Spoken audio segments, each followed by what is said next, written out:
ऐसा है जैसा कि अभी आप सुन रहे थे कल के प्रकरण में कि ज्योत निरंजन जिसे ब्रह्म कहा, और ब्रह्म से ऊपर परब्रह्म है। परब्रह्म से ऊपर की जो शक्ति है उसे पूर्ण ब्रह्म कहते हैं।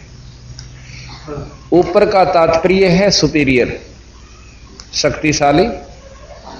जैसे दादा और परदादा, पिता के एक पिता, फिर दादा और परदादा, इस प्रकार इनसे सुपीरियर जो शक्ति है वो पूर्ण ब्रह्म है। ब्रह्म और पार ब्रह्म से ब्रह्म तक का ज्ञान वेदों में मिला है, योगियों ने खोजा है, वेदों ने वर्णन किया है। उससे आगे का जो ज्ञान है परब्रह्म तक की वर्णन अवश्य है लेकिन जानकारी नहीं है, क्योंकि सहस्रार कमल तक ब्रह्म है, ब्रह्म से ऊपर पार ब्रह्म है। योगियों का कितना वर्णन नहीं पाता कि भी उन्होंने पार ब्रह्म को सहस्रार कमल में बताया, ब्रह्म को बताया। अब जब ब्रह्म और पार ब्रह्म दो अक्षर हैं तो दो उनके गुण भी होंगे, उनमें दो काम भी होंगे। जैसे मंत्री और प्रधानमंत्री, बहुत अंतर हो जाता है। अब कोई नौका ब्रह्म कोई परब्रह्म कहते हैं और परब्रह्म को ही पूर्ण ब्रह्म कहते हैं, ब्रह्म को ही पूर्ण ब्रह्म कहते हैं, ऐसा नहीं। अगर कोई मुख्यमंत्री को प्रधानमंत्री या सेंटर का होम मंत्री का तो अच्छी नहीं, जची नहीं है बात, क्योंकि मुख्यमंत्री के कुछ और शक्तियां जरूर हैं लेकिन प्रधानमंत्री का समान नहीं हो सकती। मिलती जुलतियां होती हैं क्योंकि कार भी है, कोठी भी है, झंडी भी है और सुविधा सारी होती हैं, लेकिन उसी सुविधाओं को देखकर उन्हीं शक्तियों को हम परिचित होकर के ये मान लें कि ये जो दूसरी कार में सही हो भी मुख्यमंत्री, ऐसा प्रधानमंत्री को भी तो ऐसा अनजान आदमी कह सकता जिसने कतिये बेरा ना हो, जिसको जानकारी है वो अच्छी तरह समझ सकता। अब हम आपको, क्योंकि स्वामी दयानंद जी महाराज ने, ऋषि जी ने हमें बहुत कुछ समाज को दिया और माना जाता है। अभी आपको हम सत्यार्थ प्रकाश से उनका वर्णन सुनाएंगे, उनका अपनी व्याख्या जो कि बहुत श्रेष्ठ ज्ञान मान करके हमें स्वीकार किया था। और फिर बंदी छोड़ गरीबदास जी का ज्ञान आप सुनोगे जब अपने आप पता चल जाएगा कि ज्ञान ये भी है, ये ब्रह्म तक का जानकारी है। इससे ऊपर जानकारी है सत्पुरुष की, परब्रह्म तथा पूर्ण ब्रह्म की। तो ये सत्यार्थ प्रकाश पृष्ठ नंबर 174, वेदों का प्रकाश, वेद ग्रंथ, ऐसा इसके ऊपर हेडिंग लिखी हुई है। तो प्रश्न कर रहा है कि जब निराकार है तो परमात्मा, प्रश्न करता है कि परमेश्वर को आप निराकार मानते हो या साकार? तो स्वामी जी उत्तर दे रहे हैं कि उत्तर निराकार मानते हैं। ये 84वां प्रश्न है, 84। वो कहते हैं मैं निराकार मानता हूं। फिर कहते हैं प्रश्न कर रहा है कि जब निराकार है तो वेद विद्या का उपदेश बिना मुख के उच्चारण कैसे हो सका होगा? क्योंकि वर्णों के उच्चारण में तत्वादि स्थान जीव्या का प्रयत्न अवश्य होना चाहिए। उत्तर स्वामी जी देते हैं कि परमेश्वर के सर्वशक्तिमान और सर्वव्यापक होने से जीवों को अपनी व्याप्ति से वेद विद्या के उपदेश करने में कुछ भी मुखादि की अपेक्षा नहीं है, क्योंकि मुख जीवा से उच्चारण अपने से भिन्न के बोध होने से के लिए किया जाता है, कुछ अपने लिए नहीं। क्योंकि मुख जीवा के व्यापार में करे बिना भी मन के अनेक व्यवहारों का विचार और शब्द उच्चारण होता रहता है। कानों को उंगलियों से मूंद कर देखो, सुनो, बिना मुख जीवा तलवादी स्थानों से किसे कैसे शब्द हो रहे हैं। वैसे जीवों को अंतर्यामी रूप से उपदेश किया है, किंतु केवल दूसरों को समझाने के लिए उच्चारण करने की आवश्यकता है। जब परमेश्वर निराकार सर्वव्यापक है तो अपनी अखिल वेद विद्या का उपदेश जीवस्थ स्वरूप से जीवात्मा में प्रकाशित कर देता है। फिर वह मनुष्य अपने मुख से उच्चारण करके दूसरों को सुनाता है, इसलिए ईश्वर में दोष नहीं आता। यह स्वामी जी का कहना है कि परमात्मा तो निराकार से, पर वो किसी श्रेष्ठ व्यक्ति के अंदर आकर अपना विचार, अपनी ज्ञान दे देता है। ठीक है, अब प्रश्न किया है कि किन आत्माओं में कब वेद का प्रकाश किया। उत्तर दिया स्वामी जी ने कि संस्कृत भी लिखा है, या किसी ब्राह्मण का आगे प्रकरण भी दे रखा है। प्रथम सृष्टि की आदि में परमात्मा ने, सबसे पहले भगवान ने अग्नि, वायु, आदित्य तथा अंगिरा इन ऋषियों के आत्मा में एक एक वेद का प्रकाश किया। अब विचार से सुनते जाइए कि एक ऋषि की आत्मा में परमात्मा ने एक वेद का ज्ञान दिया। चलो हम ये मान लेते हैं कि परमात्मा ने उस ऋषि को इतना योग्य समझा कि एक वेद के ज्ञान से ज्यादा युग कह भी नहीं सकता, अर्थात वो पूर्ण पुण्य आत्मा नहीं होगी, शुद्ध आत्मा, क्योंकि शुद्ध आत्मा में आगे भगवान अपनी व्याख्या करता है। चलो अच्छा जी, आगे चलते हैं कि 4 ऋषियों ने चारों वेदों का वर्णन किया। तो इस प्रकार यह प्रश्न है कि या वह ब्राह्मणम विदिता, ये वैसे संस्कृत से, उसका उत्तर है कि प्रश्न हिंदी में यह है कि यह उपनिषद का वचन है, इस वचन से ब्रह्मा जी के हृदय में वेदों का उपदेश किया है। फिर अन्य आदि ऋषियों, अग्नि आदि ऋषियों की आत्मा में क्यों कहा? ब्रह्मा की आत्मा में अग्नि आदि के द्वारा स्थापित कराया। देखो मनुस्मृति में क्या लिखा है, यानी स्वामी जी मनुस्मृति को भी मानते हैं। उधर से जो ब्राह्मण 4-5 ग्रंथ हैं, उन ब्राह्मण ग्रंथों को भी मानते हैं कि उनमें भी भगवान ने आकर अपनी व्यवस्था दी और उन ऋषियों ने अपनी व्याख्या अपने अनुसार, क्योंकि परमात्मा ने बताया, उन्होंने लिखा, ऐसा इनका मानना है। तो जिस परमात्मा ने सृष्टि में मनुष्यों को उत्पन्न करके अग्नि और 4 महाविषयों के द्वारा 4 महर्षियों के द्वारा 4 वेद ब्रह्मा को प्राप्त कराए, और उस ब्रह्मा ने अग्नि, वायु, आदित्य और अंगिरा के से यजुर, शाम और अथर्ववेद का ग्रहण किया। अब ये स्वामी जी मानते हैं कि मनुस्मृति में यूं लिख रखा है कि प्रथम परमात्मा ने ब्रह्मा को वेद दिए, और फिर वेद ब्रह्मा ने आगे इन 4 ऋषियों को के मुख से कहाया। अब इस बात को, इसको तथ्य लेकर चले हैं स्वामी जी, इसका सिद्ध हुआ कि यहां वो ब्रह्मा को मानते हैं। अगर मनुस्मृति को समर्थता दी है तो ब्रह्मा भी माना है इन्होंने। उधर से कहते हैं कि ब्रह्मा कोई ऐसा वो नहीं है, वो एक आदमी था, व्यक्ति था। अब आगे लेते हैं कि प्रश्न किया कि किसी देश भाषा में वेदों का प्रकाश न करके संस्कृत में क्यों किया। अब स्वामी जी कहते हैं कि जो किसी देश भाषा में प्रकाश करता तो ईश्वर पक्षपाती होता। ये सत्यार्थ प्रकाश कर रहा है, आप ध्यान से सुनिए, विचार कीजिए, हम फिर इसको विस्तार से बताएंगे आपको कि पक्षपाती किस तरह होता है। तो क्योंकि जिस देश की भाषा में प्रकाश करता उनको सुगमता और विदेशियों को कठिनता वेदों के पढ़ने पढ़ाने में होती।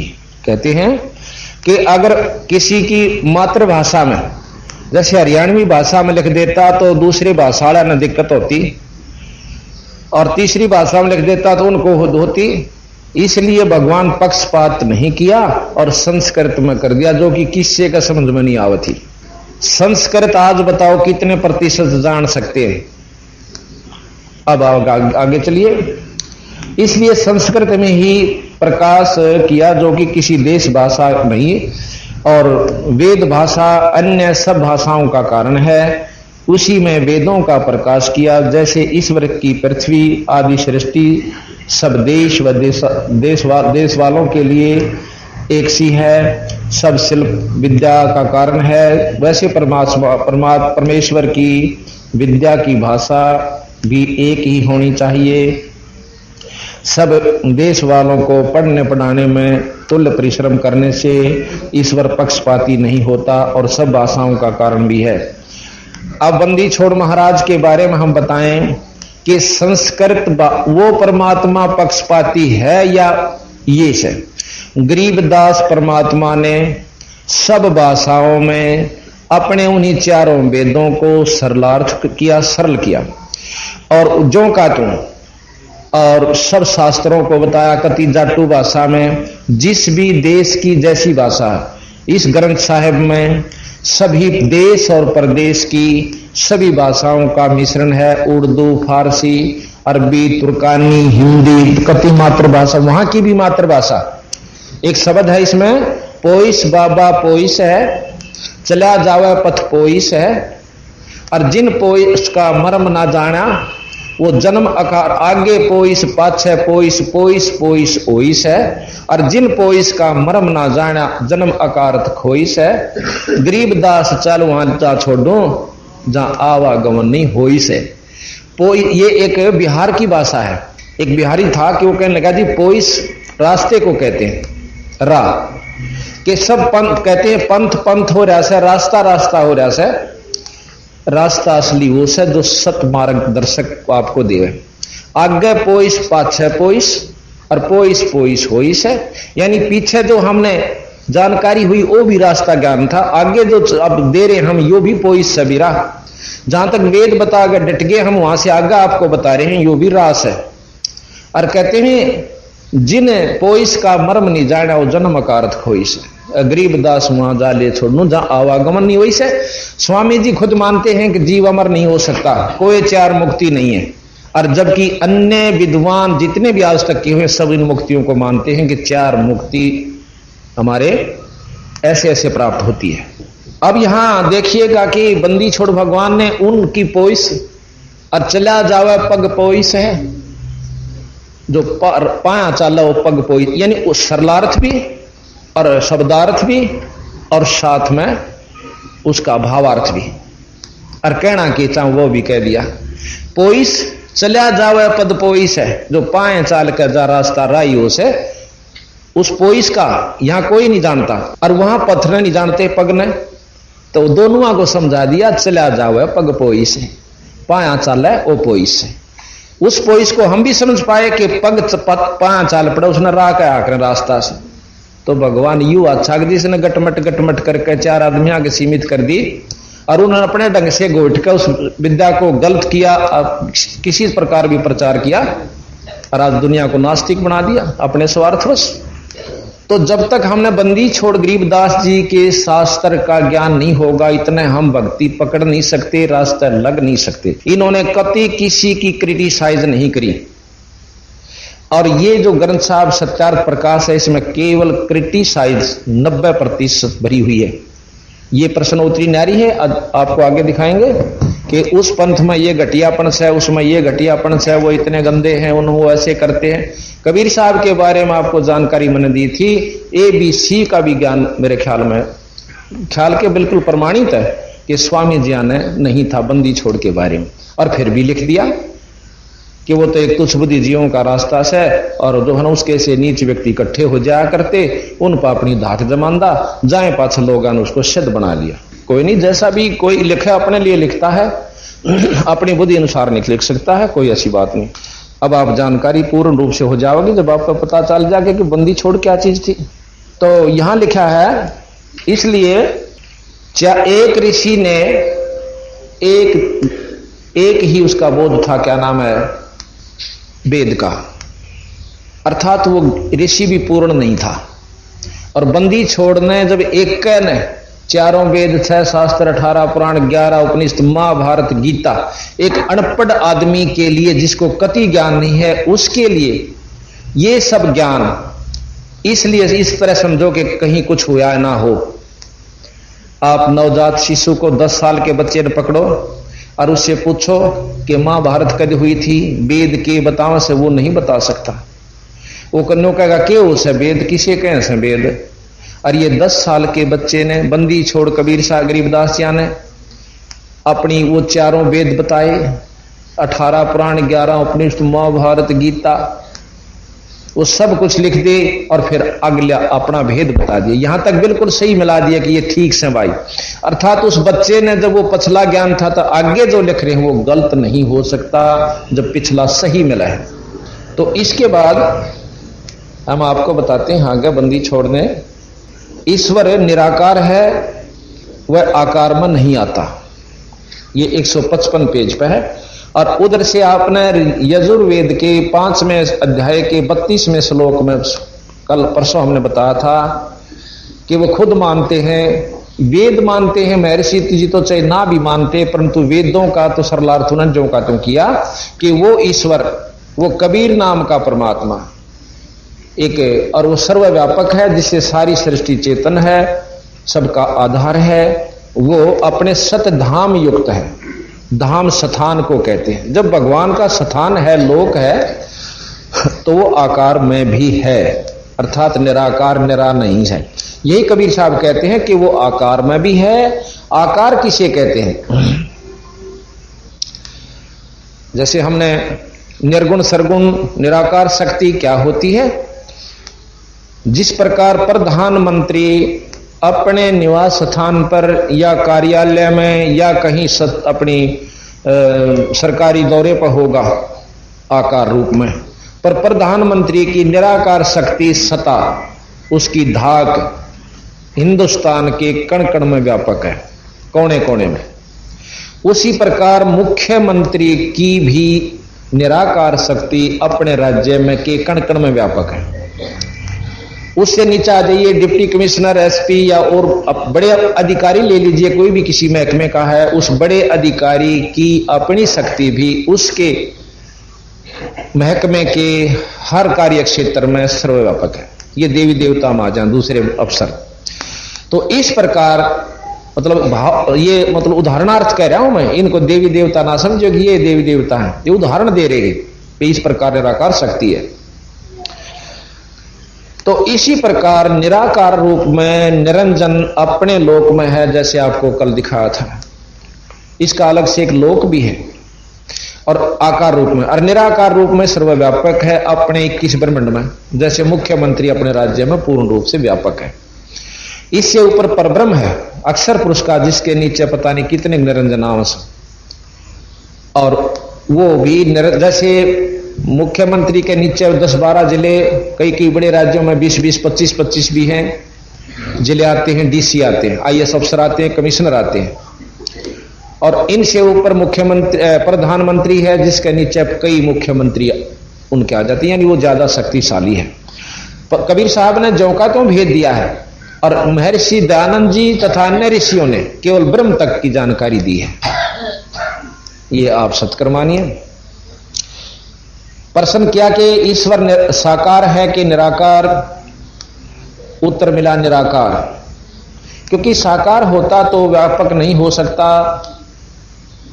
जब व्यापक है न होता तो सर्वादि गुणों भी ईश्वर के में न घट सकते, क्योंकि परिमित वस्तु में गुण कर्म स्वभाव की परिमित नहीं है, परिमित रहते हैं। वह शीतोषण अक्षुदा तृषा और रोग दोष छेदन भेदन से भी रहित नहीं हो सकता। ये सब जैसे राजा नौका को तो भूखा भी मर सका है, नौका ना भाई, जैसे भी इनका भाव ये है कि भगवान आकार में है तो उसका सारे दुख होंगे, ये गलत है। जब परमात्मा ही हो गया उस पर दुख किसे, चाहे आकार में है चाहे निराकार में। इब कोई नौका कि राजा निराकार शक्ति नहीं हो सकती, ना आकार में नहीं रह सकता, क्योंकि वो भी आम आदमी की तरह दुखी होना पड़ेगा, उसने भूखा भी मरना पड़ेगा, माछर भी खाएंगे। ये कति नहीं हो सकता राजा में। राजा के पास वो सुविधा है, वो ठाठ करेगा और आकार में रहेगा। तो ये मतलब है सतगुरु कबीर साहब अनुसार, गरीबदास जी अनुसार कति मिथ्या भाषण है। ये भी नहीं कहेंगे कि मिथ्या है कि इनको जानकारी इतनी थी कि परमात्मा आकार में नहीं आ सकता। अब जंगल में रहने वाले जंगलियों को कदे जान कभी राजा नहीं देखा हो, और ना राजा के बारे में पता हो किसा होया करे, पर भय जरूर न हो, भयभीत हो जाते हैं। जैसे राजा के अनुचर जाकर उन्हें कूट छेत दें, गोलीता ही मार दें, उनको बदमाशी करते हो, तो उनको भय जरूर से कि कोई शक्ति सी है जो वहां से आकर हमने तंग कर जाती है। जैसे अवतार जाते हैं यहां से वहां से आते हैं। तो इस प्रकार हम कति अपरिचित हैं उस परमात्मा के बारे में जो कि आकार और निराकार में है। अगर हम केवल आकार में निराकार में मानते हैं तो ये सारे वेद फेल, ना सारे शास्त्र फेल।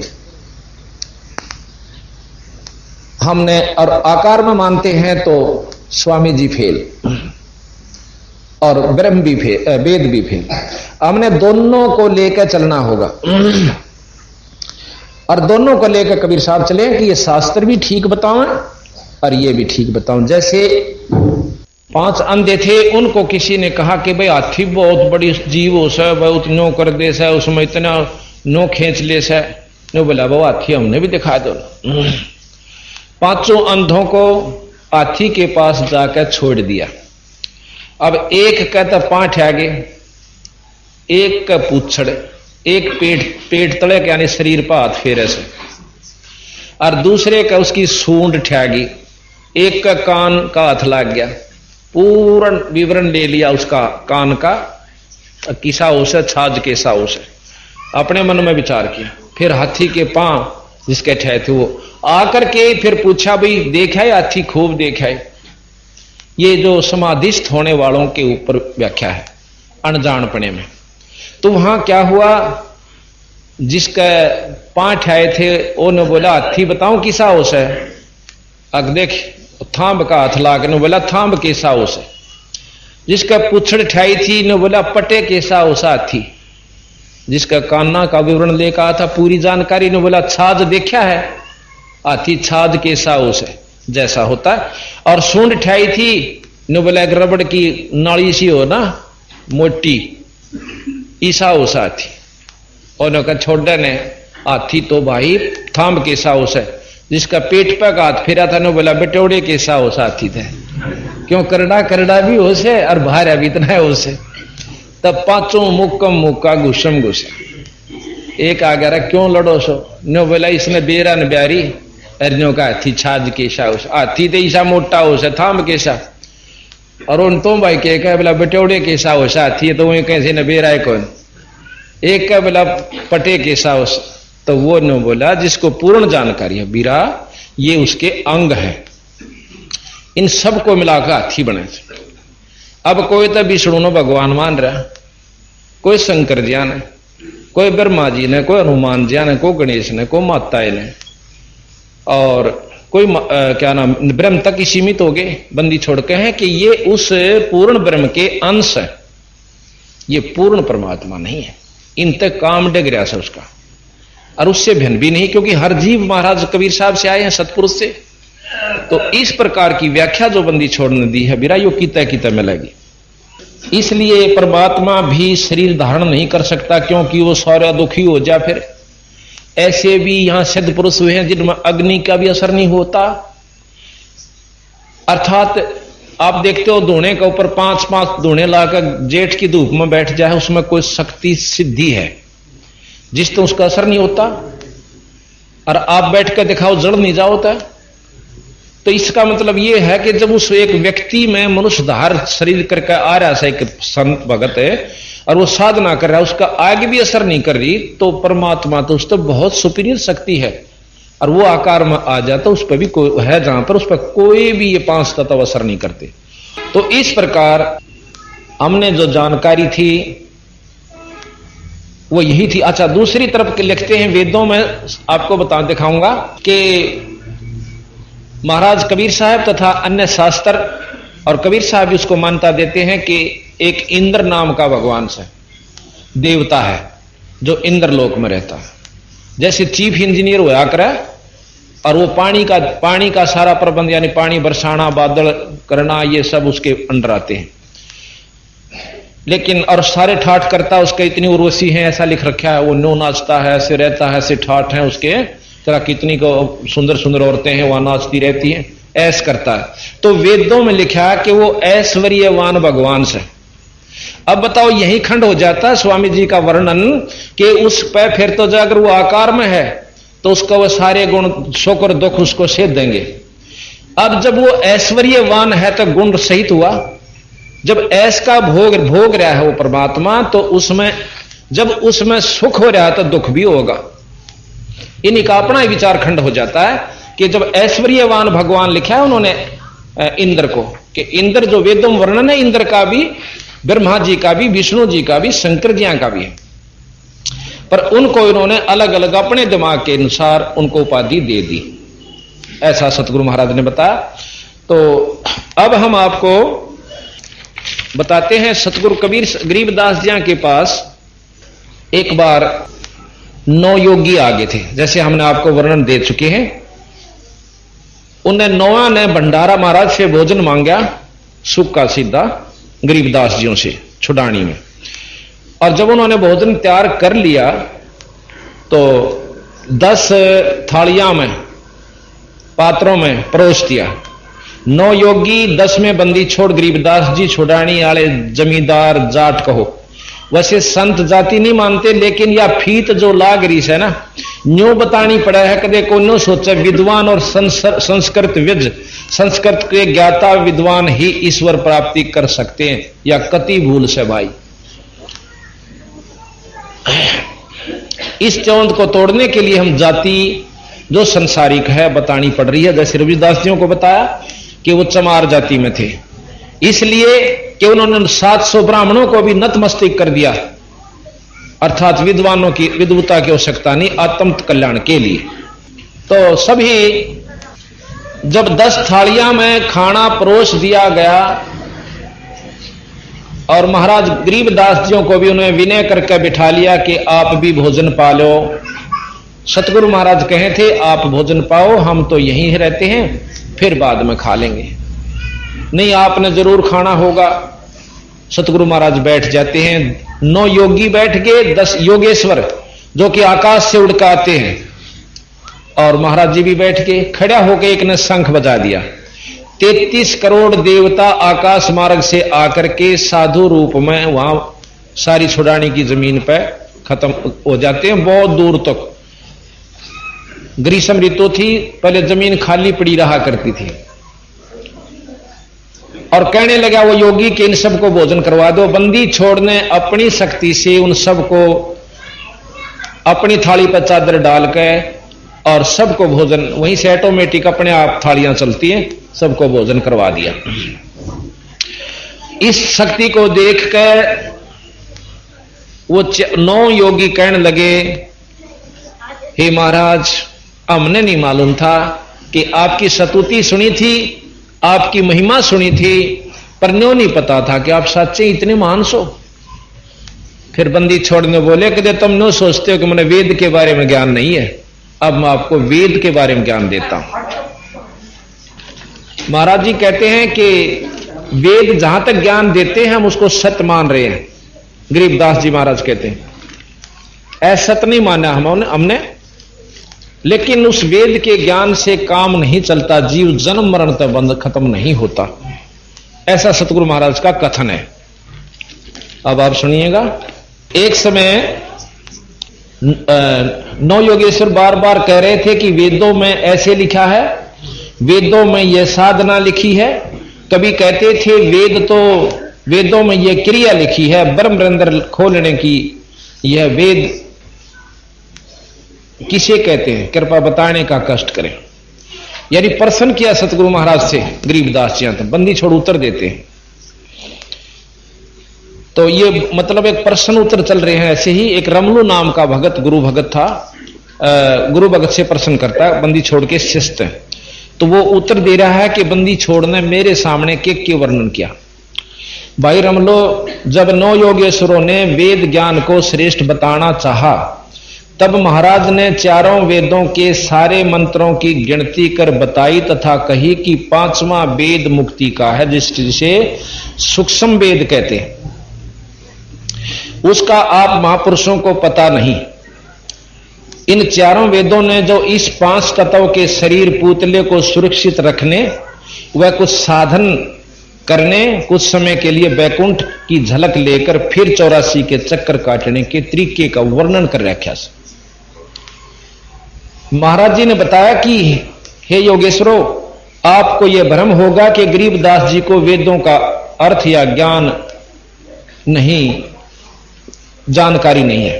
तो कहने लगे अब सुनो, वेद का अर्थ ज्ञान यानी ज्ञान भी बोलना से इसने, इब ज्ञान कह लो चाहे ज्ञान कह लो, बात अपनी भाषा समझाता हो उसे कि ज्ञान की फिर परिभाषा की है, ज्ञान किसे कहें। वेद का अर्थ ज्ञान होता है। 4 वेद हैं, चारों में अलग अलग ज्ञान है। वेद की उत्पत्ति का भी कई महापुरुषों को भ्रम है कि कोई कहता है कि 4 ऋषि परमात्माओं ने सर्वप्रथम पैदा किए। अब ये देखो ना, वो 4 ऋषि भी तो भगवान ने पैदा किए होंगे। इन चारों से ने समाधिस्थ होकर वेद ज्ञान लिखा, प्रत्येक ने एक एक वेद की रचना की। यहां एक संशय उत्पन्न होता है कि वे ऋषि ज्ञान संपन्न नहीं थे, क्योंकि एक ऋषि को एक ही वेद का ज्ञान था, दूसरे का नहीं। ऐसे अधूरे ज्ञान वाले व्यक्ति महापुरुष से यह उम्मीद नहीं की जा सकती कि उनका ज्ञान श्रेष्ठ है। सर्व ज्ञान उत्पन्न हो, सर्व ज्ञान संपन्न तो एक ही बहुत है।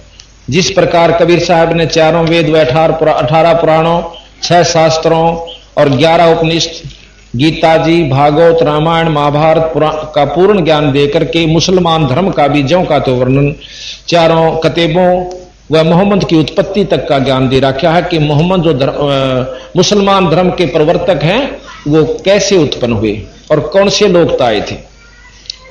अब आप बताओ कि 4 ऋषि व बाद में पुराणों व गीता, भागवत, रामायण, महाभारत लेखकों का ज्ञान श्रेष्ठ है, या उस एक महात्मा या सारे ने सारा विवरण जो का तो ही लिखकर फिर आगे उनसे ऊपर की शक्ति का भी ब्यौरा दे रखा है,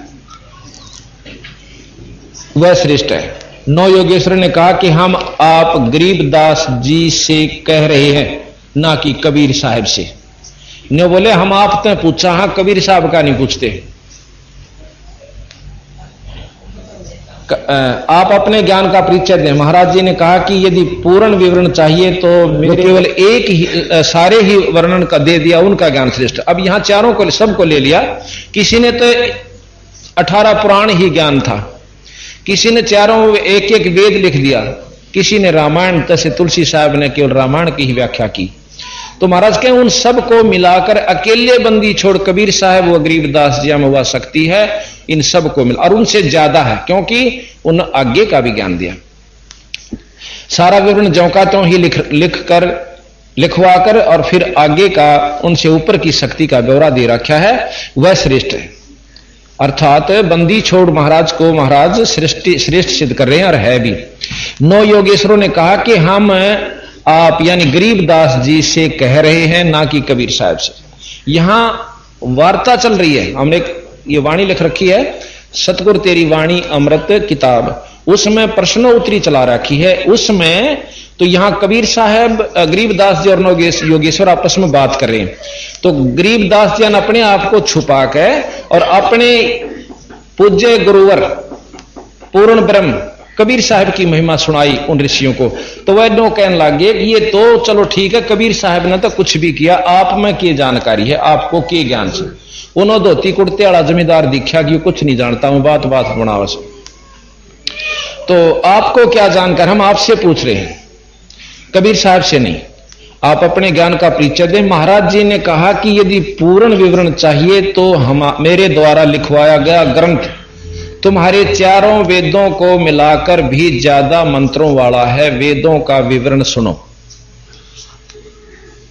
4 वेद हैं, ऋग्वेद, यजुर्वेद, सामवेद, अथर्ववेद। ये चारों वेद बताए। ऋग्वेद में क्या है, इसमें स्तुतियां हैं, भौतिक ज्ञान, निरंजन ज्योत स्वरूप तक का है।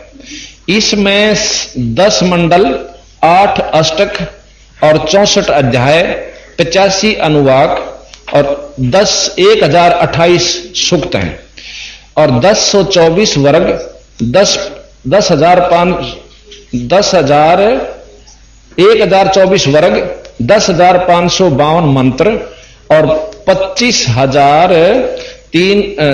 2,53,792 शब्द और 209 देवता और 354 ऋषि यानी इसमें पात्र बना रखे। ये ऋग्वेद का वर्णन है।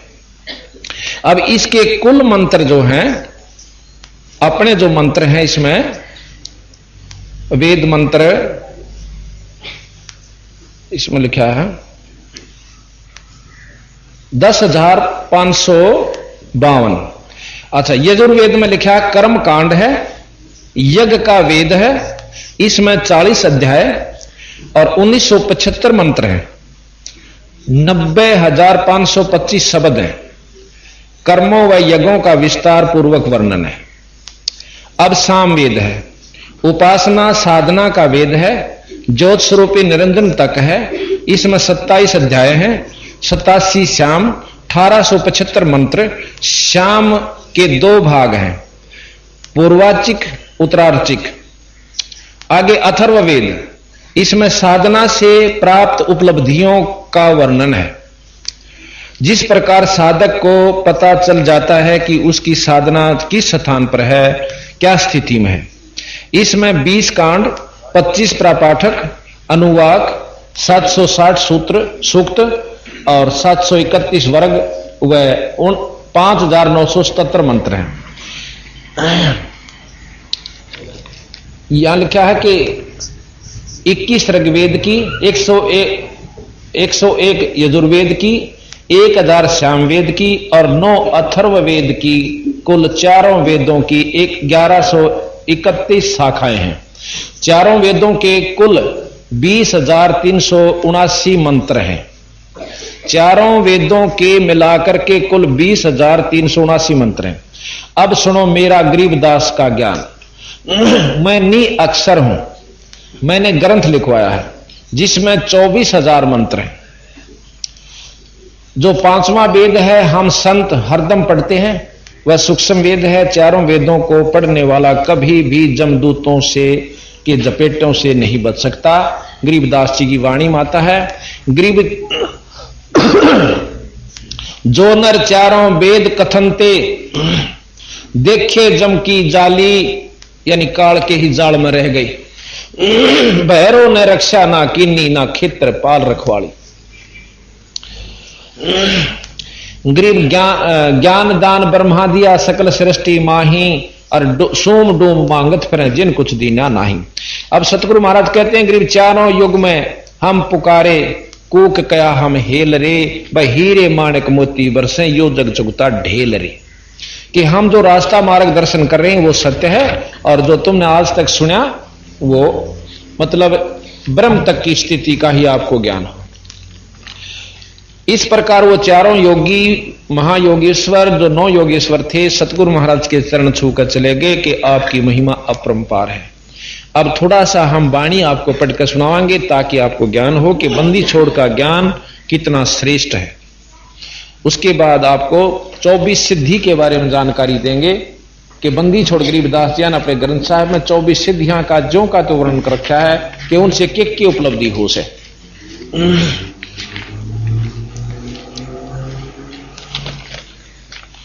सतगुरु महाराज गरीबदास जियों का मूल ज्ञान थोड़ा थोड़ा सुनाएंगे, क्यों ज्यादा तो ये अकेला मूल ज्ञान इतना मन 10 दिन में इसका व्याख्या हो। बंदी छोड़ महाराज कहते हैं, बेदे संग मिले दिलदानी, जद ये पावे अक्त कहानी। उन्हें समझना लगे कि महाराज हमने तो ना सुना था। वो योगी कहने लगे कि ऐसा ज्ञान बंदी छोड़ हमने तो नहीं सुना था। न बोले बेदी संग लीजे दिलदानी, जिसने वो जानकारी हो उसके शिष्य बनो। आप मेरे से उपदेश लो, लायक पल में पहुंचाऊं तो पर मानता यहां कोई नहीं। जो जहां रंग चुका है, जहां बैठ चुका है, उसे ऊपर न सरकने जी नहीं करता, बल्कि ज्ञानी होकर के श्रेष्ठ ज्ञान को नकारा कर देते। बेदी संग मिले दिलदानी, जदिया पावे अक्त कहानी। प्रथम अंजल संयम राखे, योग लक्षण सब सतगुरु भाखे। प्रथम अंजल संयम यानी कम खावे, थोड़ी रोटी खावे, घना नो भरे नहीं पेट को, और कम पानी पीवे यानी आवश्यकता अनुसार खावे। इतना भी नहीं ज्यादा खा ले कि आलस बन जावे, उठ ना सके या कई बार टट्टी जाना पड़े। यानी थोड़ा खावे और फिर साधना शुरू कर दे। योगियों को बताते हैं, फिर अपना रास्ता बताऊंगे। क्रिया नेम गणेश बखानो, धोती नीति कर अस्थानो, अजरी बजरी बंद बाई, द्वादश खेच पताल समाई, बामा चरण गुदा में लावे, आसन इंद्री मूल समावे। ये सिद्धासन है कि बाएं पां की एडी गुदा और लिंग के बीच में स्थान है, जिसमें वहां लगावे और दूसरे ने उसके ऊपर धर ले दाएं ने, इसको कहते हैं सिद्धासन। बंदी छोड़ के हैं, कदे नो सोचते हो कि न क्या है का नहीं मालूम था, ये बता रहे। बामा चरण गुदा में लावे, आसन इंद्री मूल समावे, दैना ऊपर अस्तर राखे, दो स्वर खींच पतालों दाखे। दो स्वर, ये प्राणायाम कई प्रकार की। एक तो ऐसे इस बाएं नाक से सांस लिया, इसको बंद कर लिया, फिर बाएं को बंद किया, दाएं से काट दिया, फिर वापस बाएं दाएं से ले, ये रोक लिया, इसको कुंभक कहते हैं, फिर वापस इसी से निकाल दे। ये एक पूरा प्राणायाम हो जाता है। एक दूसरा होता है कि एकदम खींच ले और फिर एकदम छोड़ दे। इस सांस जब कति टूटन न हो ले, जब उल्टा लावे, यू मन भाग्या हुआ वहां डट जाएगा, जब यू न सोचेगा तुम मरेगा। अब कितना मन जा रहा है, एक बार नाक बंद कर ले कोई आकर, और न सोचा मर गया, वो सारे दुख न भूल जाता और वहां एकत्रित हो जाता है। इस प्रकार ये प्राणायाम एक बार इस मन को कुछ समय के लिए स्थान पर ले आवश्यक, पर पूर्ण रूप से नहीं रोक सकती है। सीधी तरीका विधि कहते हैं, दोनों स्वर खींच पतालों धावे, और फिर मतलब घूम घाम कर जहां भी जिस लोक में जाना है वहां पहुंचा। मेरुदंड को राखे सोदा, जाका कमल ना होवे मुदा। मेरुदंड, इस पिछले कड़के बांस ने सीधा रखा। अब ये कमल कड़के बांस का बहुत छोटी छोटी, इसमें छोटी छोटी गांठ सी, यानी जैसे सांप आपने देखा हो मरिया हुआ, उसकी हड्डी हड्डी देखे, ऐसा हो से। और यो ऐसे मुड़ता मुड़ता कति मुड़ जाता है, ये इतना होकर के न्यू हो जाए। जब हम न्यू हो जाए तो कहते हैं यहां पर कमल बने हुए हैं, ये जो कल दिखाए थे, इनमें पत्तियां हैं। वो कमल जैसे यहां लटक रहा है, वो पत्ता कमल बना, वो न्यू हो जाए नीचे ने, ये भी नीचे न हो जाए और यो भी नीचे न हो जाए। जब न्यू करना और सीधा करना में ये न्यू सीधे खड़े हो जहां वो पत्ती अपने अपने स्थान पर खुल सी जा, थोड़ी थोड़ी पूर्णतः खुलती है मंत्र से या योगी खोलते योग विधि से। तो वो न्यू का न्यू रखे ताकि वो तेरे कमल सीधे रह जाए, कमल मुद्दे ना हो। मेरुदंड को राखे सोदा, जाका कमल ना होवे मुद्दा, यानी मुंदे ना पड़े नीचे। ये बता, इसमें संस्कृत अच्छी किया अच्छी, जो कति सीधा आम व्यक्ति समझ ले, इसने समझाने लग रहे और वो संस्कृत में कह रखा, तो यू निरपेक्ष परमात्मा हुआ, ना कि वो जिसने केवल संस्कृत में लिख दिया। दम का दगड़ा मंजन मांजे, सुन का सुरमा अंजन अंजय। दम यानी सांस के द्वारा रास्ता बनाते हैं योगी जन नु चाल। मेरुदंड को राम रसायन फूल चुआवे, इला पिंगला फेर चलावे। वही इला पिंगला, वही दो सुर एक ही चीज, सांसों से चलकर फिर इला पिंगला में प्रवेश करती। नाड़ियां हैं दो आगे जाल, दोनों स्वरों से सांस निकल कर जब खूब व्यास हो जाएगा, जब इला और पिंगला खुले, इला पिंगला की फिर अच्छा व्यास हो जाएगा। वैसे तो ये सांस फेफड़ों में जाता है, प्राणायाम से वो इला पिंगला में प्रवेश करना थोड़ा थोड़ा शुरू कर देगा। इला पिंगला की अभ्यास के बाद फिर एक सुषुम्ना नाड़ी है, जैसे दोनों जागरियां जहां मिलती है उनके मध्य में इला इधर चली जा, पिंगला इधर आ जाती है, उनके मध्य में एक और सुराख है जो वहां से इला चलती, सुषुम्ना चलती है। सुषुम्ना जाती वहां पर, इला अपने स्थान पर और दूसरे उस स्थान पर चली जाती है। इला पिंगला, इला ईड़ा कहते हैं इसको और पिंगला कहते हैं बाएं को। इसी को महाराज ने इसको चंद्रद्वार कहा, जो कि औलास है, ये शीतल होता है। और इसको सूर्य कहा, इसको सूर्य द्वार, इसको चंद्रमा कहा, इसको सूरज भी के नाम से भी आगे संबोधित किया। चंद सूरज दो थेगड़ी लगाई, तो ये एक चंद और एक ये सूरज। कई लोगों का मिला आख्यान चंद सूरज के हैं, नहीं, ये चंद सूरज इला पिंगला गर्म और शरद दो दे दिखाई, ये इसी को लेकर चले। इतना गहरा ज्ञान बंदी छोड़का है। सुषम कहते हैं ना, राम रसायन फूल चवावे, एला पेंगला फेर चलावे, सुषमण सुरत लगावे दानम, चंद्र सूर मुंदे शशिभानम। ये चंद्र सूर ये बंद हो जाएंगे, यो भी और यो, पहले यहां से शुरू करना, फिर ये बंद हो जाएंगे दो स्वर, और फिर वो इला पिंगला शुरू हो जाएगी, उसमें से फिर सुषमणा में प्रवेश कर जाएंगे। दो मुख की नागनी गैलावे, मेर दंड को उल्ट बहावे। अब यहां से चले, यहां पर नाभि कमल में आए, और नाभि कमल की वह नागिनी जो कल बताई थी, उसके पीछ सांस तक वो नो खड़ी हुई है, और उस ट्यूब के नली का जो कि आगे चलती है उसको बंद कर रखा, 3 पेच लगाकर लपेटे, उसको खुल जाता है सांस रुक जाने से, वह नीचे मुंह कर ले से, उसमें योगी करके मूल कमल में जाते हैं। पहले नाभि कमल से रास्ता नीचे को भी जाता है, एक नीचे मूल कमल में जाते, मूल कमल से सिद्धि प्राप्त करते गणेश जी थे। कल आपने सुना था ना कि रिद्धि सिद्धि भंडारा है, मूल कमल में गणेश है, और रिद्धि सिद्धि चौर ढुलारा है। उस सिद्धियां वहां से लेकर योगी फिर आगे ने उन सिद्धि सहारा देती उनको। एक सिद्धि आकाश से उड़ जाई, ये आपको बीच में थोड़ा सा वर्णन सिद्धियां का भी कर देता हूं। हमने तो एक सिद्धि देख ली किसी महात्मा के पास, और उसने कहा तो वो चाड़ा है महात्मा के इसे ही शिवारंभ या योगी तय बंदी छोड़। फिर आगे आपको नारी नारी वर्णन देकर बतावांगे कि वो योगी कहां पहुंचे जो इससे शरीर उड़ जाया करते थे, और फिर कहां जाएंगे अगला वर्णन दे रखे। शब्द महल में सिद्ध 24 हंस बिछोड़े बिस्वे 20। एक सिद्धि सुरदेव मिलावे, एक सिद्धि मन वृत्ति बतावे। एक सिद्धि सुर के हैं देवता, सुर देव एक ही हो गया, सुर कहोचे देवता को अपने इष्ट के पास ले जाती है। जो जिसका उपासक, जैसे विष्णु उपासक भी योग विधि कर रहा है, तो उसकी एक सिद्धि है जो सुरदेव मिलावे, उसके उस देव के पास वह सिद्धि ले जाकर छोड़ देगी। ये 8 सिद्धि द्वारा कुल बंदी छोड़ने 24 सिद्धियां बता रखी है। एक सिद्धि सुरदेव मिलावे, एक सिद्धि मन वृत्ति बतावे। एक सिद्धि ऐसी होती है, आपने देखा होगा कि भाई एक महात्मा ऐसा है, उधर चले जहां न जानते न बता दे रहा, तो कौन सा गांव मत आया है, और के सोच रहा था तुम, उड़ा सी खड़ा था, उड़ा के सोच रहा था, और फिर कोई प्रश्न करना है उसकी, आप बता दे तू ये कहना चाहो से मंदी छोड़ के हैं। इस तरह उसने परमात्मा प्राप्ति वाला आदमी ना संत ना समझियो। आपको सच बताऊं कि एक बार हमारी भैंस खो गई थी, हमारे घर वाले गए पूछा पड़वान, क्यों अनजान करा कि चले जा, और उन्होंने शक कर लिया किसी व्यक्ति विशेष पे।